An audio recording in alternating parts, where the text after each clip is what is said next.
Welcome to Nation Info Hub. कैसे हैं आप सभी। मैं उम्मीद करता हूं कि आप सभी अच्छे होंगे और हमारे चैनल पे लगातार शॉर्ट्स और वीडियोस के ज़रिए से कुछ ना कुछ देख ही रहे होंगे। जैसा कि आप सभी को मालूम है कि हम हर हफ्ते आपके लिए लेके आते हैं इंडियन लॉ फॉर ऑल या हिंदुस्तान का कानून सबके लिए। अब मैं अपने कॉलेज की पढ़ाई की वजह से, आने वाले एग्ज़ाम्स के एंट्रेंस की वजह से आपके लिए पिछले 2 महीने में वीडियोस नहीं ला पाया, लेकिन मैं उम्मीद करता हूं कि मैं अब आपके लिए हर हफ्ते वीडियो लेके आऊँगा जिसमें हम फिर से कोशिश करेंगे वापस से समझने की इंडियन कॉन्स्टिट्यूशन को। अब हमने सबसे पहले इंडियन कॉन्स्टिट्यूशन क्यों लिया? क्योंकि इंडियन कॉन्स्टिट्यूशन एक ऐसी चीज़ है जिसमें आपके राइट्स, मेरे राइट्स, स्टेट की जिम्मेदारियाँ, उसके ऊपर रिस्पॉन्सिबिलिटीज़, उसकी ड्यूटीज़ क्या है, सब चीज़ बताया गया है। यहाँ तक कि सुप्रीम कोर्ट में आप पिटीशन कैसे डालेंगे ये तक आपको बताया गया। तो हर चीज़ के बारे में इंडियन कॉन्स्टिट्यूशन बात करता है। इंडियन कॉन्स्टिट्यूशन जो है अपने आप में सबसे बड़ा लिखित डॉक्यूमेंट है, मतलब कि हैंड रिटन जो है सबसे बड़ा है इंडिया का। इंडिया का क्या, वर्ल्ड का ही सबसे बड़ा है, जिसमें बता दिया गया है आपको हर चीज़। तो चलिए इसी सिलसिले को अब हम आगे बढ़ाते हैं।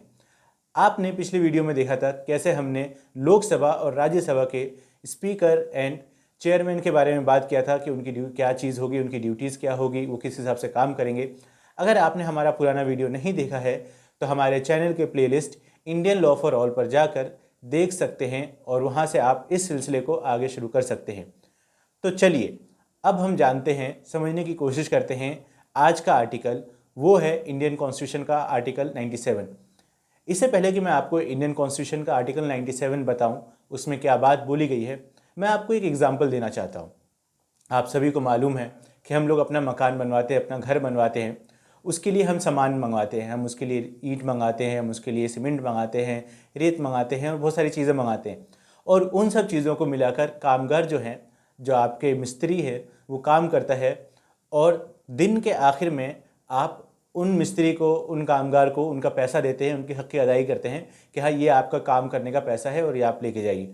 इसी तरीके से इंडियन कॉन्स्टिट्यूशन का आर्टिकल 97 जो है वो बात करता है salaries and allowances of speaker and deputy speaker, chairman and deputy chairman. अब स्पीकर कहाँ पे है तो यह बात आप अच्छी तरीके से जानते हैं कि लोकसभा में स्पीकर है और वहीं पे डिप्टी स्पीकर भी हैं। तो इंडियन कॉन्स्टिट्यूशन का आर्टिकल 97 बोलता है कि स्पीकर और डिप्टी स्पीकर, चेयरमैन और डिप्टी चेयरमैन जो है उनकी सैलरीज एंड अलाउंसेस कैसे होगी। तो इसके लिए बात बोला गया है कि as fixed by parliament by law, मतलब कि लॉ के तरीके से लॉ लाकर जो पार्लियामेंट उनकी सैलरीज और अलाउंसेस को फिक्स करेगी वही अलाउंसेस उनको दिया जाएगा, वही सैलरीज उनको दिया जाएगा। अब सैलरी देना बनता भी है क्योंकि एक इंसान आपकी पूरी जिम्मेदारी निभा रहा है, आपके लोकसभा को, आपके राज्यसभा को अच्छी तरह से संभाल रहा है, उसके सारे काम कर रहा है, वहाँ पे जितनी भी प्रोसीडिंग्स है वो देख रहा है। तो उसके लिए उनको हक की, उनकी जो मेहनत बनता है वो पैसा देना होता है, उसी को हम सैलरी अलाउंसेस के तौर पे जानते हैं। अब इंडियन कॉन्स्टिट्यूशन का आर्टिकल 97 का दूसरा पार्ट जो है वो बोलता है कि जब तक पार्लियामेंट बाय लॉ स्पेसिफाइड नहीं कर दे कि कितना पैसा मिलना चाहिए, क्या सैलरीज और अलाउंसेस होंगे, वो बनाया जाएगा, वो माना जाएगा। इंडियन कॉन्स्टिट्यूशन के आर्टिकल 97 का क्लॉज 2 जो है वो बताता है आगे, और वो बताता है कि जब तक पार्लियामेंट बाय लॉ कोई प्रोविज़न लेके नहीं आए, सैलरीज एंड अलाउंसेस डिसाइड नहीं करे, तो वो शेड्यूल 2 में जो लिखा हुआ है उसके हिसाब से सैलरीज दी जाएगी। मतलब साफ है कि प्रोविज़न अगर कोई नहीं आया है, कोई लॉ नहीं बन पाया है जिससे बताया जा सके कि स्पीकर की, डिप्टी स्पीकर की, चेयरमैन की या डिप्टी चेयरमैन जो है उनकी सैलरी कितनी होगी, अलाउंसेस कितना दिया जाएगा, तो इस चीज़ को रेगुलेट करने के लिए शेड्यूल 2 में जो कहा गया है उसको फॉलो किया जाएगा। तो ये तो सिंपल लैंग्वेज में मैंने आपको बताया कि कैसे इंडियन कॉन्स्टिट्यूशन का आर्टिकल 97 का फर्स्ट पार्ट बोलता है कि स्पीकर, डिप्टी स्पीकर, चेयरमैन या डिप्टी चेयरमैन जो है उनकी सैलरीज एंड अलाउंसेस क्या होंगी, इस चीज़ को बात करता है। उसी में जब आगे बढ़ते हैं तो बात करता है कि प्रोविज़न लेके आएगी पार्लियामेंट और वो बाय लॉ होगा, जिस लॉ के हिसाब से होगा उस हिसाब से सैलरीज एंड अलाउंसेस को डिसाइड किया जाएगा। उसके बाद क्लॉज 2 में बोला गया कि अगर पार्लियामेंट बाय लॉ कोई प्रोविज़न पॉलिसी नहीं लेके आ पाई है तो उस चीज़ को डिसाइड किया जाएगा, उस चीज़ को आगे सैलरीज एंड अलाउंसेस की जब बात आएगी तो वो शेड्यूल 2 में जिस हिसाब से लिखा गया है उसके हिसाब से देखा जाएगा। सबसे पहले जो एक्ट बनाया गया वो है salaries and allowances of members of parliament act 1954। इसमें आउटलाइन दिया गया, इसमें बताया गया कि सैलरीज एंड अलाउंसेस जो है और प्रिविलेज जो है वो किस हिसाब से सेट किया जाएगा, क्या दिया जाएगा। मेंबर्स ऑफ पार्लियामेंट हो, एमपीज़ हो, या आपके स्पीकर, डिप्टी स्पीकर हो गए, या चेयरमैन या डिप्टी चेयरमैन हो गए, मतलब आप लोकसभा के या राज्यसभा के भी हैं, कहीं के भी आप मेंबर ऑफ पार्लियामेंट हैं, कहीं पे भी आप पोस्ट होल्ड कर रहे हैं, तो salaries and allowances members of parliament act जो है 1954 का, उसमें आउटलाइन किया गया है कि किस हिसाब से दिया जाएगा। इसी हिसाब से हम देखते हैं कि हर बार पे कमीशन आता है जिसमें बताया जाता है, चेंज होता रहता है, अपडेट करते रहते हैं हम कि किस हिसाब से हम सैलरीज एंड अलाउंसेज देंगे। अब इंडियन कॉन्स्टिट्यूशन का आर्टिकल 97 से रिलेटेड जो केस है वो है Ashok Tanwar versus union of India.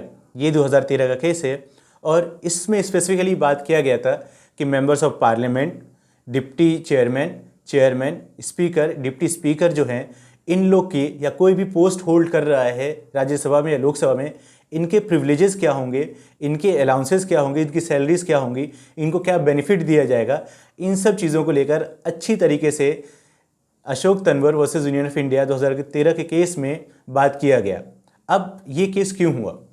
देखिए, बात यह है कि ओवर द टाइम चीज़ें बदलती रहती हैं, नीड्स चेंज होता रहता है, और उसी चीज़ को डिस्कस करने के लिए ये केस किया गया और इसमें आउटलाइन बनाया गया कि क्या पेमेंट होगी, क्या सैलरीज दिया जाएगा, ऊपर से पर्क्स जो हैं, बेनिफिट्स जो हैं, वो किस हिसाब के बेनिफिट्स होंगे, उनको इलेक्ट्रिसिटी बिल देना पड़ेगा या नहीं देना पड़ेगा, उनको टेलीफोन का बिल देना पड़ेगा या नहीं देना पड़ेगा, ट्रैवलिंग है, बहुत सारी चीज़ें हैं, हर चीज़ को इसमें इन डेप्थ डिसाइड किया गया और बात किया गया। तो ये है इंडियन कॉन्स्टिट्यूशन का आर्टिकल 97। मैं उम्मीद करता हूँ कि आपको इंडियन कॉन्स्टिट्यूशन का आर्टिकल 97 अच्छी तरीके से समझ में आ गया। इसमें हमने बात किया कि कैसे सैलरीज एंड अलाउंसेज होंगे, क्या दिया जाएगा, उसके बाद बताया गया कि प्रोविज़न पार्लियामेंट बाय लॉ लेके आएगी, लॉ के ज़रिए से एक प्रोविज़न लेके आएगी जिसमें डिसाइड किया जाएगा कि कितनी सैलरीज होंगी और अलाउंसेज होंगी। साथ ही साथ अगर पार्लियामेंट कोई लॉ या प्रोविज़न नहीं लेके आ पाई है तो इंडियन कॉन्स्टिट्यूशन का जो शेड्यूल 2 है उसके हिसाब से सैलरीज एंड अलाउंसेज के दिया जाएगा। ये इंडियन कॉन्स्टिट्यूशन का आर्टिकल 97 क्लॉज 2 में बोला गया। तो मैं उम्मीद करता हूं कि आपको आर्टिकल 97 अच्छी तरीके से समझ में आ गया। अगर आपको ये वीडियो इन्फॉर्मेटिव लगा तो आप इसको ज़्यादा से ज़्यादा शेयर कीजिए, लाइक कीजिए और हमारे चैनल को सब्सक्राइब कीजिए। आप जितने ज़्यादा लोगों को शेयर करते हैं उतने ज़्यादा लोगों को पता चलता है कि हम इंडियन कॉन्स्टिट्यूशन को पढ़ रहे हैं और उसको अच्छी तरीके से सरल आसान लैंग्वेज में समझने की कोशिश कर रहे हैं। साथ ही साथ अगर आपके पास हमारे लिए कोई भी कमेंट है जिससे हम अपने आप को बेहतर कर सकते हैं तो वो नीचे कमेंट सेक्शन में लिखकर आप हमें बता सकते हैं। Thank you for watching nation Info hub.